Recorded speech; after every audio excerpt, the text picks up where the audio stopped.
परिक्रमा अब ध्रुव के टीले पे पहुंची है।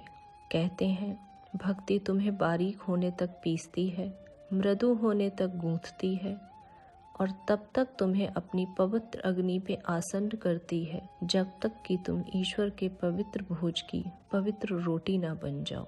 अपने बचपन में सभी ने राजा रानी और परियों की कहानी सुनी थी।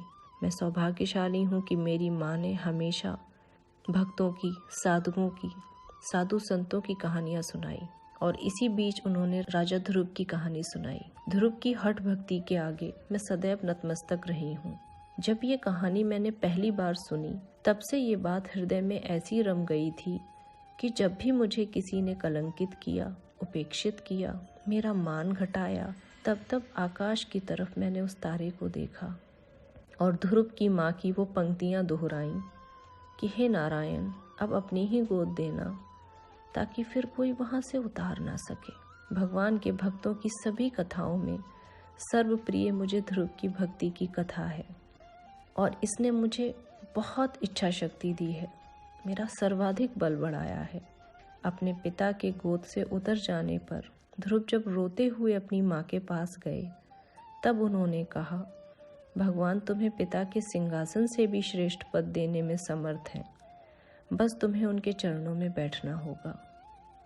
माता के वचनों पर विश्वास करके 5 वर्ष के ध्रुव वन की ओर चल पड़े जहां उन्हें देवऋषि नारद मिले। वो चाहते थे कि ध्रुव वापस महल को चले जाएं, पर ध्रुव के मन का, हृदय का क्षोभ उन्हें वापस आने को नहीं तैयार कर रहा था।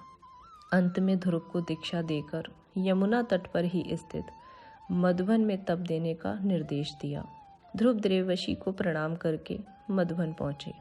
उन्होंने पहले महीने में कैथ और बैर, दूसरे महीने में सूखे पत्ते, तीसरे महीने में जल, चौथे महीने में केवल वायु ग्रहण की और 5वें महीने में एक चरण पे नारायण का नाम लेके खड़े हो गए तपस्या करने को।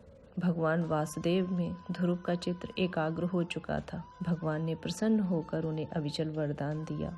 घर लौटने पर ध्रुव ने अपना सिंहासन संभाला, राजाभिषेक हुआ और इस तरह उन्होंने पिता के चरणों को नतमस्तक होकर अपना सिंहासन संभाला।